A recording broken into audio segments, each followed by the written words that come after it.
in this industry, CD Moody, David Moody, who's here today, to give us insight on how important having a seat at the table, being able to manage a seat, create a table, and for those in trades and industries, transportations, areas of growth, places where public finance are used, even where all the public good, these buildings are constructed by men, not as often as we'd like, not as often as needed, but like CD Moody. Welcome to Seat at the Table. Thanks so much for having me, and I'm really honored to be here. Well, you're one of the most professional, kind, um, building moguls that I know in the business. In all the time that you've been here, you've always been kind. So, and I think that just goes with the Moody brand at the end of the day. The entire family, brother, obviously classmate of mine, um, Yep. just kind people, just, for society. But it's important when you think of contract compliance and you think of airports, you think of stadiums. And if there wasn't a contract compliance concept, if Maynard Jackson had not created such an office, what and where would we be, and how important is contract compliance and our participation in a diversity and inclusion and equitable position important to our community? Well, I wouldn't be in business today, or definitely not the level I am, because you got to think about it. Until Maynard did what he did, I think minority contractors or minority businesses in general might have got 2, 3, 4% of the work. So clients and folks were using the contractors they were always used to working with. So, construction is one of those industries where you got to get experience. You can't just start off building, a multi-million dollar project. You got to, learn and be taken under people's belt and get experience. So if Maynard had never done what he did, very few of us would be in business today, because we never would have got a seat at the table. We never just would have got a chance. And I tell people all the time, Maynard didn't guarantee you success. He didn't guarantee you would make money. What Maynard guaranteed was you would get an opportunity, and it's up to you what you do with the opportunity. So Maynard provided people a chance to get a shot at it, and then it was up to us what we did with it. So when you think about that, many people don't have any idea, particularly the numbers. When you say we were getting 1% of what type of number? I don't know the historical data. Rodney Strong would be the person who could No, give you I that got exact you. I number. got you. But I mean, like today, if you're I'll say, thinking let's say of, like today, let's just say, maybe let's just say $5 billion worth of work's being done in the city. Minority contractors might have been getting 5 million of that, maybe. Yeah, so that should kind of tell you. I mean, it was slim and none. I mean, it just didn't happen. I mean, you got to think about it, especially here in the South, but it was the same in the North. It just wasn't as blatant. But we're living in Jim Crow and segregation. So African American firms, women firms, they just weren't even getting the opportunity, period. So when you got companies that got 50 to 100 years head start on you, we're never going to catch up with them anyway. At least now we're getting opportunities in the construction industry. But what I'm excited about is the new industries like technology and things like that, where a lot of people of color and females are getting in on the ground floor, and they'll be able to grow at that same leaps and bounds, hopefully. But construction will never catch up with the contractors who got 100-year head start on us. But at least with Maynard, we got a chance to get in the game. So when you say get in the game for a young person, or even a person just wanting to understand construction as a whole, in order to get on a project like the airport, Maynard's contract compliance requires what? Because most people have no clue. Well, first of all, you had to get certified by the contract compliance, which means, and they're very strict about that, which I really appreciate. I mean, they had to come out and see your office, see your operation. They wanted to make sure you were real, because you got to remember, if people are basically gaming the system, it hurts all of us who want to be real. So the city of Atlanta does a really good job of certifying companies, making sure you're a real company, and when you get on a project, you actually have to perform with your people and be a part. There's no pass-throughs, and that's what they really work. So they take you through a lot. You got to turn in financial documents. There's a lot of things you got to turn in to get certified. Right. Once you're certified, what does that give you the opportunity to be a part of? So, say, for example, the airport and individuals are there, or a Georgia Dome where they're building, or even a opportunity. I was proud to see the sign outside of the Atlanta History Center. What does that mean? What kind of projects are those for African American contractors like yourself?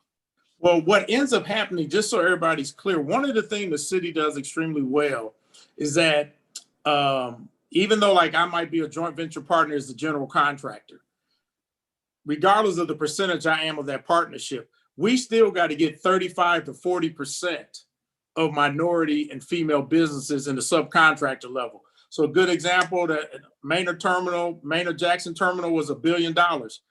We did 40% in minority participation. So we still had 400 million go to minority subs, vendors, and female businesses. Same thing on the dome. So that money that they're talking about, it doesn't just go to a couple of general contractors. We still have to get a large percentage in the subcontractor market. And that's where the real opportunities come for businesses that are smaller. They can build relationships. So it works extremely well. It's not just a couple of people getting opportunities. There is a large group of people getting opportunities. And many of them names you'll never know because they're in the subcontractor field. A lot of them just, aren't out there out front, but there are a lot of businesses doing really well in the construction industry of color.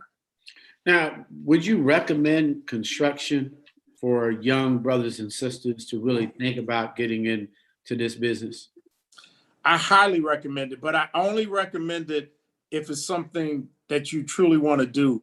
This is not an industry, but no business is a business to get into if it's not what you want, because you got to be willing to grind. You got to be willing to suffer through these hard times. But I will say this, one of the things that really bothers me about our public school system, remember we used to have vocational ed where a person wanted to be a mechanic, carpenter, and we pretty much have gotten rid of that. And it's unfortunate that we make people who want to work with their hands or a skilled trade, and college isn't for everybody. I mean, I have folks who finished high school, went to trade school, and they make six figures because I can't build anything. I mean, so it's the skilled crafts people. So this is it's a fantastic field. I hope more of us will get into it as craftspeople and become project managers, superintendents, and hopefully a lot more become business owners. But I tell everybody, being an entrepreneur is not for the faint at heart. I mean, I've been making payroll for 32 years, and there's a lot of stress and wear and tear being responsible for other people like that, because they're counting on you to make good decisions and have that payroll ready every 2 weeks and sometimes once a week. So can you describe your growth? Like in over the 32 years, year 5, year 10, what did you grow and learn about yourself, and how did you and business learn together? Well, I think one of the first things I learned was how little I knew about business. And, I had to finish Morehouse, and then I went to Howard and got my degree in architecture and started work with Bechtel Power Corporation. So I thought having a degree in architecture and all that, I knew it all. 31 years old when I went in business for myself, but I learned how much more it was about business, because you got to think about it.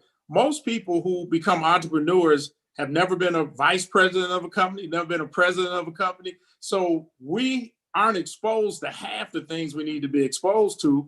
But more importantly, my wife and I were broke. We had 2 little kids. There was a period for over a year.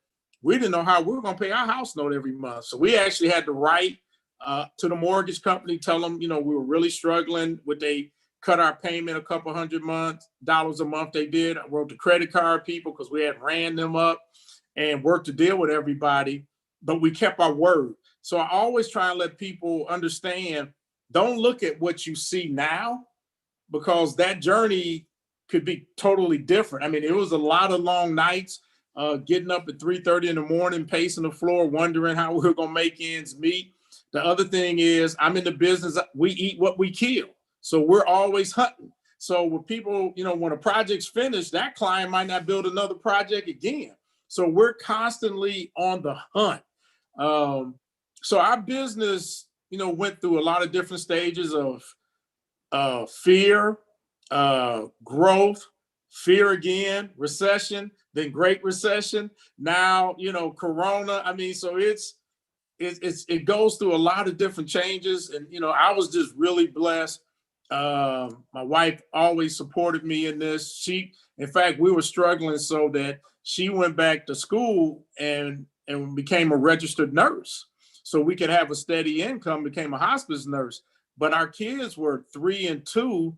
So I was braiding hair of my daughter, trying to get my son ready so she could be on the floor. Those 2 years she was in nursing school, becoming an RN. Those were some rough 2 years. I think that was tougher than building a business, trying to navigate and all that. So we're very thankful for that. But our business has gone through a lot of different stages. So why don't we check out your video? No, you got it. Sure.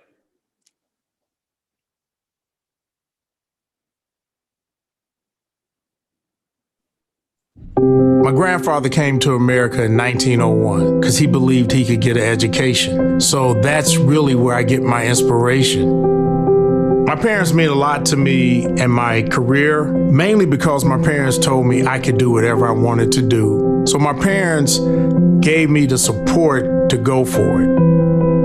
But what really, I think, changed my life, when I started my business, I had 2 little children and a wife, and I knew I couldn't fail. But every day I came home and I looked in my children's eyes and my wife's eyes, I knew I had to keep going.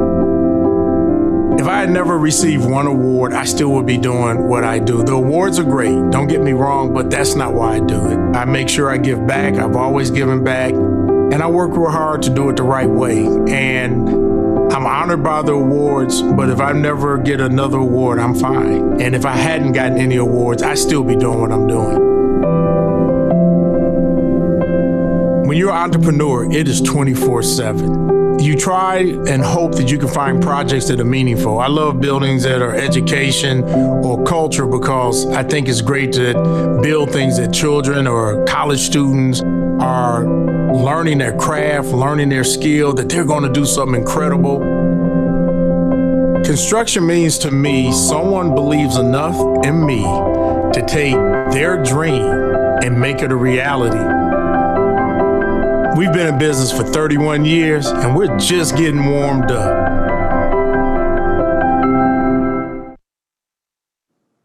We're just getting warmed up. That's great, man. Yeah, it's special. It's funny. I was 31 when I started. I'm 64 now. And it went like a blink of an eye too. But you say give back. I know that. I've seen it. It's real. But why? Why is that so important to you?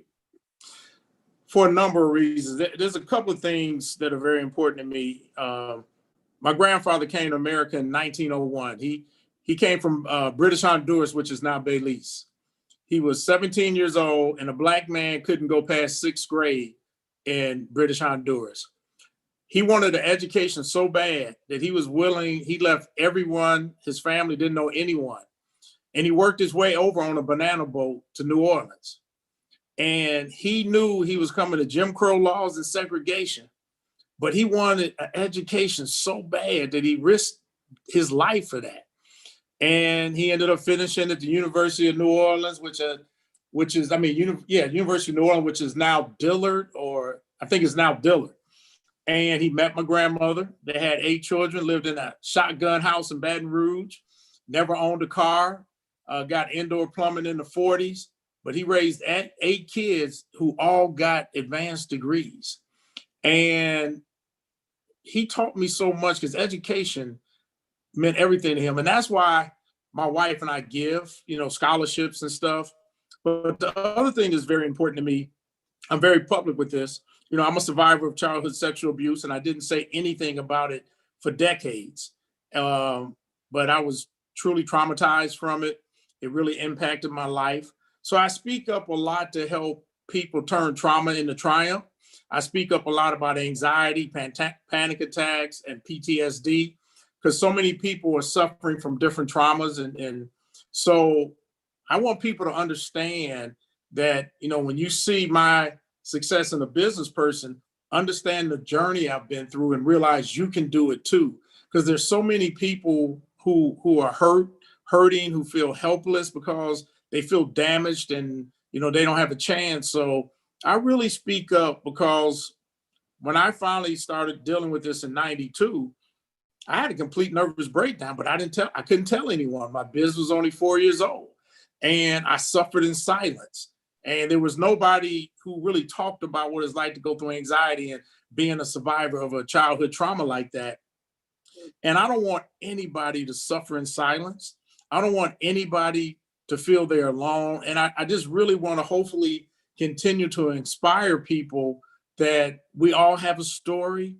And sometimes, they're bad stories, but it doesn't have to be the end of our story. We can still write an incredible story. So that's, to me, besides giving of my time and money to organizations or colleges, the other thing that's really important, especially as I age, is try and help as many people turn trauma into triumph, because we have too many of us who have given up because they just feel they're damaged goods, and they're not damaged goods. We're not damaged, we're good. So Munson, that's why I do what I do, man.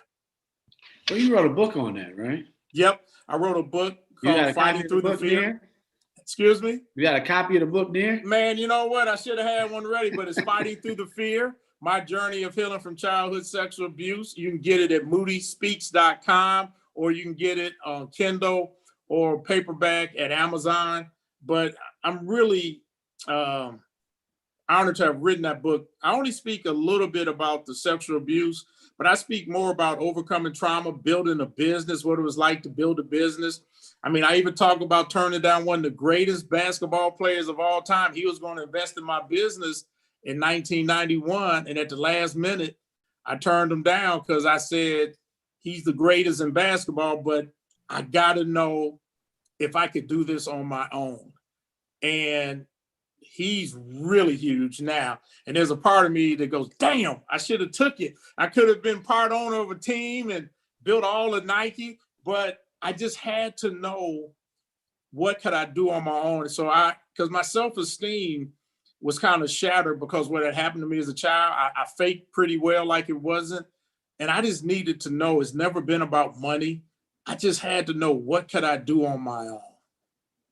So when you think about trauma and you think about Black businesses not having the opportunity to participate, and then you're sitting there trying to build a business in a very racist environment, or an environment where they're not used to having leaders, they're not used to having educated Black men show up with the professionalism.